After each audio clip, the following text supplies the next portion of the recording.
Hello viewers, কেমন আছেন সবাই? আশা করি সবাই অনেক অনেক ভালো আছেন। রিনিয়া এক্সপ্লেইনস এর আরেকটি নতুন ভিডিওতে আপনাদের সবাইকে স্বাগত জানাই। চলুন মূল ভিডিওতে চলে যাই। এপিসোড ৯ এর শুরুতে আমরা দেখতে পাই গনহু আর তাদের উপস্থিতির টের পাচ্ছিল। এতে করে সে অনেক ভীত হয়ে পড়ছিল। এখানে ওয়াশরুমে হাত মুখ ধোয়ার সময় তার প্রিভিয়াস স্কুলের কিছু ফ্রেন্ড তার কাছে আসে এবং তাকে বলে, তুমি তো আর্চারি ছেড়ে দিয়েছিলে, তাহলে কেন আবার এসেছো? উইনা কি এগুলো জানে? গ্যনহু বলে, হ্যাঁ জানে। আমরা তখন গতকালের দৃশ্য দেখতে পাই। রাতে গ্যনহু উইনা নামের সেই মেয়েটিকে ফোন করে বলেছিল, আমি আর্চারি কম্পিটিশনে যাচ্ছি। তখন উইনা বলে, আমি এখনো চাই তুমি মরে যাও। গ্যনহু বলে, চিন্তা করো না, তুমি খুব দ্রুতই ঠিক হয়ে যাবে। প্রেজেন্টে তার ফ্রেন্ড তার কলার চেপে ধরে বলে, উইনার সাথে যা কিছু হয়েছে এ সব কিছুর জন্য তুমি দায়ী। তুমি কেন এই আর্চারি কম্পিটিশনে এসেছো? গ্যনহু তখন তার হাত থেকে নিজের কলারটা ছাড়িয়ে নিয়ে বলে, হ্যাঁ আমি মানছি আমি দায়ী, কিন্তু এখানে আমি খেলতে এসেছি কারণ আমার এটা পছন্দ। এরপরে যখন গ্যনহুর অ্যারোশুটের পালা আসে, সে তখন আশেপাশে আত্মাদের উপস্থিতির জন্য অনেক ভয় পাচ্ছিল। এমন সময় পেছন থেকে একটি আওয়াজ আসে, গ্যনহু বেস্ট অফ লাক। সঙ্গা তাকে এনকারেজ করছিল। তাকে দেখে গ্যনহু আশেপাশের সমস্ত আত্মাসহ মানুষগুলোকেও ইগনোর করে ফেলে এবং অনেক অনুপ্রেরণা পায় এবং ভালো মতো শ্যুট করতে থাকে। কিন্তু তার দুটো তিনটে শ্যুট ভালো হলেও তার পরেরগুলো একদমই ভালো হচ্ছিল না। তখন সঙ্গার কানে কিছু আওয়াজ আসে। সঙ্গা এখানে বুঝতে পেরে যায় যে ইয়মহা সিঙ্ক মন্ত্র জপ করছে, অর্থাৎ এতে করে গ্যনহুকে খাওয়া বংশুর জন্য অনেক সহজ হয়ে যাবে। এটাকে আটকানোর জন্য সঙ্গা মন্ত্র জপ করতে থাকে, যাতে করে বংশুর আত্মা গ্যনহুর বদলে আজকের জন্য তার সাথে পরিবর্তিত হয়ে যায়। এতে করে তার কান দিয়ে রক্ত বের হতে থাকে। অপরদিকে ইয়মহার কান দিয়েও রক্ত পড়তে থাকে। এখানে বাইরে থেকে স্পিরিট মাদার ইয়মহার মন্ত্র জবের শব্দ শুনতে পারে, যার কারণে সে দরজাকে ভেঙে ভেতরে ঢুকে এবং ঢুকে দেখে ইয়মহার এই অবস্থা। কম্পিটিশন শেষ হলে আমরা দেখতে পারি যে গ্যনহু প্রত্যেকবারের মতো এবারও গোল্ড মেডেল জিতেছে। এখানে তার টিম মেম্বাররা তাকে অনেক এনকারেজ করে এবং অনেক খুশি হয়। এটা দেখে গ্যনহু অনেক খুশি হয়। এখানে আমরা দেখতে পাই গ্যনহুর মুখে একটি রিয়েল হাসি ছিল। এরপরে কোচ বলে, আজকে আমি সবাইকে ট্রিট দেবো, তো চলো সবাই। গ্যনহু এখানে বলে, আমি যেতে পারবো না, আসলে গোল্ড মেডেলটা আমার দাদিকে দেখাতে হবে। তো বাকিরা সবাই বারবিকিউ পার্টির জন্য চলে যায়। গ্যনহু এখানে সঙ্গাকে বলে, তুমি ঠিক আছো তো? সঙ্গা তাকে আসল কথা বলে না, বলে হ্যাঁ আমি আজকে অনেক খুশি। সঙ্গা গ্যনহুকে জিজ্ঞেস করে, তুমি ঠিক আছো? এখানে গ্যনহু তাকে আসল কথা বলে না। পরের দৃশ্যে আমরা স্পিরিট মাদার আর ইয়মহাকে দেখতে পাই। এখানে স্পিরিট মাদার ইয়মহাকে জিজ্ঞেস করে, তুমি কার সাথে সিঙ্ক হওয়ার জন্য মন্ত্র জপ করছিলে? ইয়মহা তাকে কিছুই বলে না। এমন সময় সঙ্গা শ্রাইনে চলে আসে। ফ্লাওয়ার মাস্টার তাকে দেখলে দেখতে পায় যে তার নিচের কামিজে কালো কিছু একটা আছে, অর্থাৎ সঙ্গাকে কেউ কার্স দিয়েছে।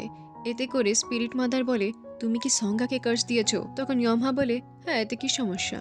তখন স্পিরিট মাদার বলে, তুমি আমাকে ঘৃণা করো, ওর কি দোষ? তখন ইয়মহা বলে, আমি শুধু আপনাকে ঘৃণা করি না, আপনার ব্যবহৃত প্রত্যেকটি জিনিস, আপনার আশেপাশে থাকা সকল মানুষকে ঘৃণা করি।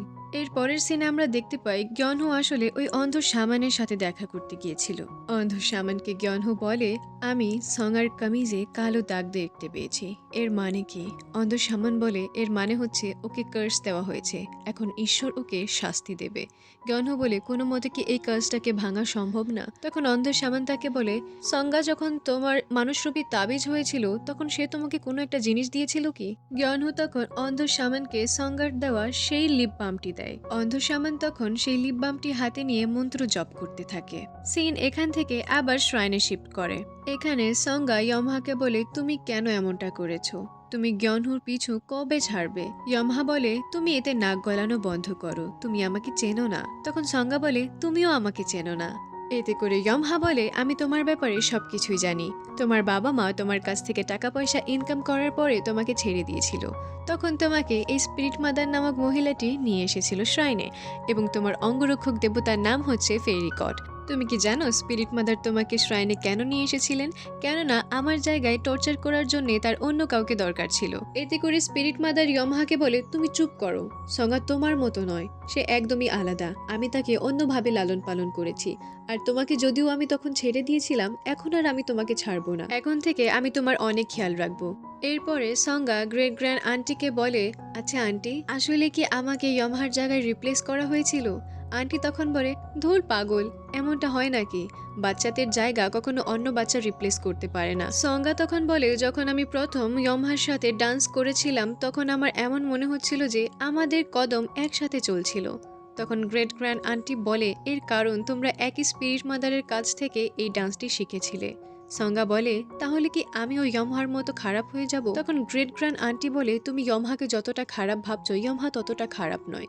ইয়মহা অনেক ভালো ছিল, কিন্তু মানুষ তার ফায়দা উঠিয়েছে, যার কারণে সে খারাপে রূপান্তর হয়ে যায়। এরপরে সঙ্গা ঘুমানোর জন্য নিজের রুমে গেলে সে ইয়মহাকে সেখানে দেখতে পায় এবং ইয়মহার পিঠে সে একটি কফিন দেখতে পায়। সে এর কোনো মানে বুঝতে পারে না। অপরদিকে অন্ধ শামান গ্যনহুকে বলে, তোমার এই মানুষরূপী তাবিজ অনেক শক্তিশালী, আমি এখান থেকে কিছু করতে পারবো না, এটাকে আমি শ্রাইনে নিয়ে যাব। আমার 7 তারার দেবতাকে এটা অর্পণ করলে সেই এর কোনো সমাধান বের করতে পারবে। এখানে অন্ধ শামান গ্যনহুকে কিছু কথা বলে।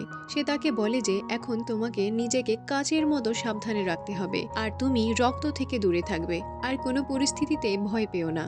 গ্যনহু এখান থেকে বাড়ি যাওয়ার সময় সেখানে বমকে দেখতে পায়, আর বমের পেছনে আমরা সেই সুইসাইড ভূতকে দেখতে পাই, অর্থাৎ বম এখানে সুইসাইড করার চিন্তা ভাবনা করছে। বমকে এখানে সেই বুলি করা ছেলেগুলো মেসেজ করছিল, জলদি করে আমাদের টাকা দাও, আমাদের মেসেজের রিপ্লাই কেন করছো না? বম এখানে তাদের সাথে মিট করার জন্য যায়। গ্যনহু তার পিছু করতে চাইলেও তার পিছু করে না, কেননা অন্ধ শামান তাকে আত্মাদের থেকে দূরত্ব বজায় রাখতে বলেছিল। সে তখন শ্রাইনে ফেরত চলে যায়।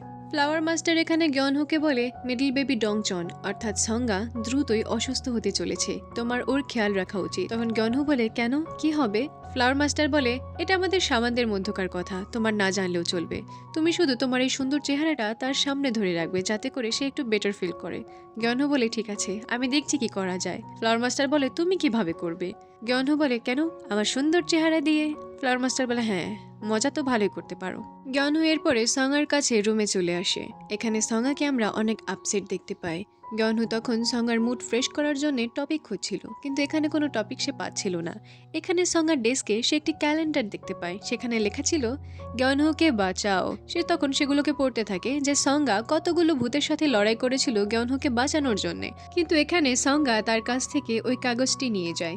রাতে সঙ্গা গ্যনহুকে বলে, দেখো, আমি চাই না তুমি ভূত প্রেত দেখতে পাও, কেননা এটা দেখার পরে জীবন একদম অন্যরকম হয়ে যায়। আমি চাই তুমি নর্মাল মানুষের মতো জীবনযাপন করো।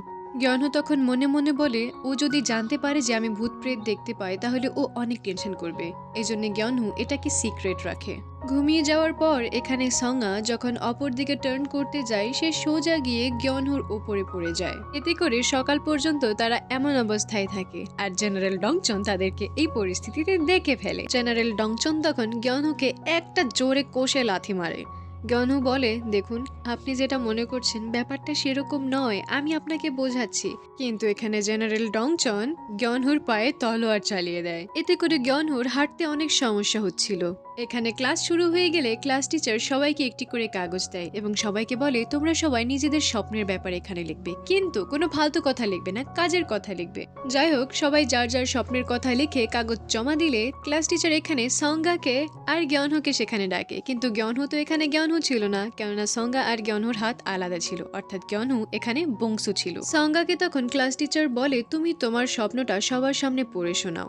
সঙ্গা পড়তে থাকে, আমার স্বপ্ন হচ্ছে একজন কলেজ স্টুডেন্ট হওয়া। আমি চাই ফুলের বুকে হাতে নিয়ে গ্র্যাজুয়েশন সেরেমনিতে আমি একটি সুন্দর ছবি ক্লিক করব। তখন টিচার বলে, এটা কোন ধরনের ফালতু একটা স্বপ্ন? আমি তোমাকে এমন স্বপ্ন লিখতে বলেছি যেটাতে অনেক কষ্ট করতে হয়। গ্র্যাজুয়েশন তো তুমি এমনিতেও কমপ্লিট করে ফেলবে। সঙ্গা তখন বলে, স্যার, এটা আমার জন্য অনেক কষ্ট করে একটা ব্যাপার। টিচারের পরে গ্যনহুকে নিজের স্বপ্নের কথা বলতে বলে। এখানে বংশু নিজের স্বপ্নের কথা বলে না। টিচার বলে, ঠিক আছে, যাও যাও, নিজের সিটে যাও। সঙ্গা তখন বংশুর হাত থেকে কাগজটি কেড়ে নিয়ে তার স্বপ্নের কথা পড়তে থাকে, কিন্তু এখানে শুধু লেখা ছিল বড় হওয়া। এতে করে সঙ্গা আর জিহো ভাবতে থাকে, হয়তো বা বংশু আমাদের থেকে বয়সে ছোট হবে। এখানে বম প্রথম পিরিয়ড মিস করে। এর পরের পিরিয়ডে সে ক্লাসে এসে উপস্থিত হয়। সঙ্গা এখানে বমের অনেক কাছাকাছি সুইসাইড ঘোস্টকে দেখতে পায়। এজন্য সে বমকে খুঁজতে থাকে, কেননা সে বমের উপরে কিছু লবণ ছেটাতে চাইছিল। গ্যনহু এখানে সঙ্গাকে বলে, তোমাকে অনেক অসুস্থ লাগছে, তোমার কি জ্বর হয়েছে? সঙ্গা তখন মনে মনে বলে, হ্যাঁ, অসুস্থ লাগছে, তাহলে কি আমার শাস্তি শুরু হয়ে গেল? অপরদিকে আমরা ইয়মহাকে দেখতে পাই, সে রুমে সঙ্গার কথা ভাবছিল। সঙ্গা ইয়মহাকে বলেছিল যে সে তার পিঠে একটি কফিন দেখতে পেয়েছিল সাদা কাপড়ের সাথে বাঁধা।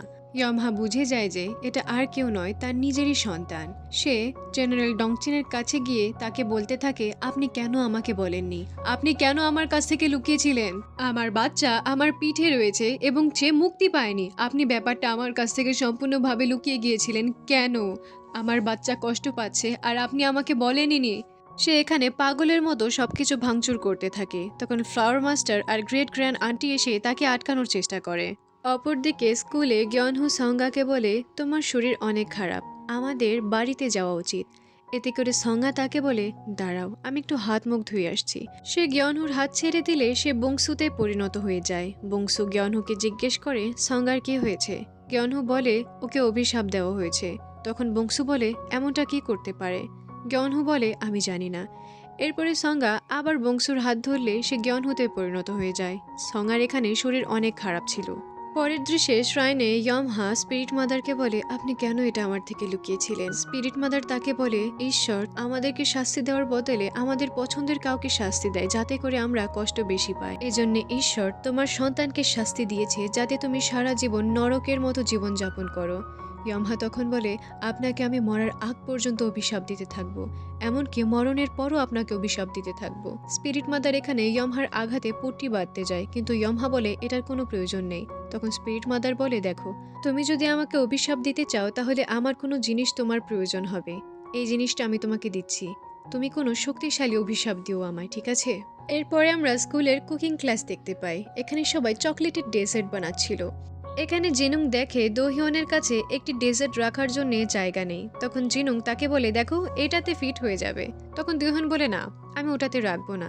জিনুং এখানে আবার কান্না করে দেয় আর বলে, বকিও এমন ছিল, বকিও অনেক জেদি ছিল। বকিকেও যদি আমি বলতাম যে এটা করো তাহলে সে কখনোই করতো না। তখন হেরি তাকে বলে, দেখো, দোহিয়ন বকির থেকে আগে জন্মগ্রহণ করেছিল, এজন্যে দোহিয়ন বকি হতেই পারে না।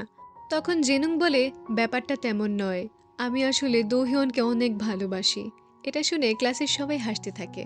এখানে আমরা বমকে দেখতে পাই, তার ফোন বারবার ভাইব্রেট করছিল। এতে করে জোসাং তাকে বলে, তুমি তোমার ফোনকে সাইলেন্ট মোডে কেন রাখছো না? বম তখন সেখান থেকে চলে গিয়ে ফোনের মেসেজ দেখতে থাকে। এখানে সেই বুলি করা ছেলেটি বলছিল যে তাড়াতাড়ি আমার টাকা দাও এবং নেক্সট টাইম থেকে তুমি যখন আমাদের সাথে দেখা করতে আসবে জুসাংকেও তোমার সাথে করে নিয়ে আসবে। এতে করে বম অনেক ভয় পেয়ে যায়। সে তখন কিচেন থেকে চাকু নিয়ে জেন্স টয়লেটের দিকে যায়।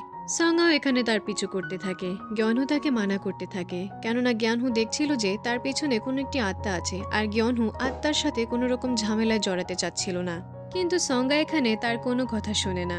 সে জেন্স টয়লেটের ভেতরে ঢুকে বমকে বলতে থাকে, দেখো বম, তুমি সুইসাইড করার চেষ্টা করো না, তোমার শুধু এখন মুশকিল সময় রয়েছে, তুমি দ্রুত ঠিক হয়ে যাবে। এতে করে গ্যনহু বুঝে যায় যে তার সাথে যে আত্মাটি ছিল সেটা সুইসাইড ঘোস্ট ছিল। গ্যনহু তখন টয়লেটের দরজা ভেঙে বমের কাছ থেকে সেই চাকুটি নিতে যায়, কিন্তু এখানে ধস্তাধস্তিতে গ্যনহুর হাত কেটে যায়।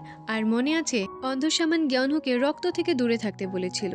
এখানে গ্যনহু সেন্সলেস হয়ে পড়ে। সেন্স ফিরলে গ্যনহু এখানে দেখতে পায় সঙ্গা তার সাথে তার হাত ধরে রয়েছে।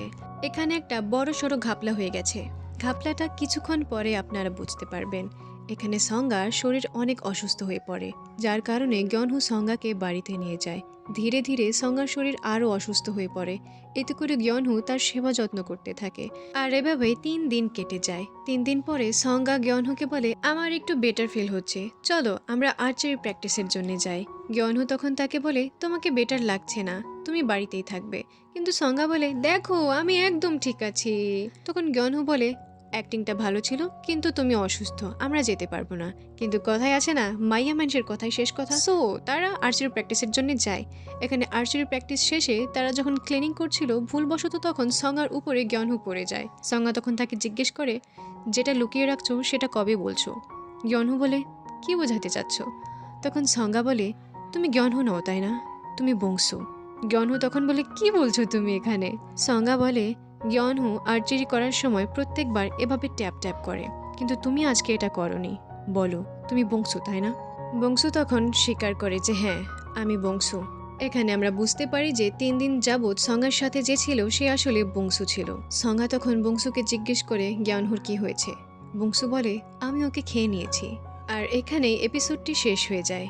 এপিসোডগুলো দিন বেদিন অনেক ইন্টারেস্টিং হতে যাচ্ছে। নেক্সট এপিসোড না দেখলে তো থাকাই যাবে না। যাই হোক, গয়নহুর কি হয়েছে এটা জানতে হলে আপনাদেরকে অবশ্যই নেক্সট এপিসোডটা দেখতে হবে, এবং এটা আমি দ্রুত আপলোড করে দেব। বদলে শুধু আপনারা লাইক, কমেন্ট, সাবস্ক্রাইব, শেয়ার এগুলো করতে থাকবেন।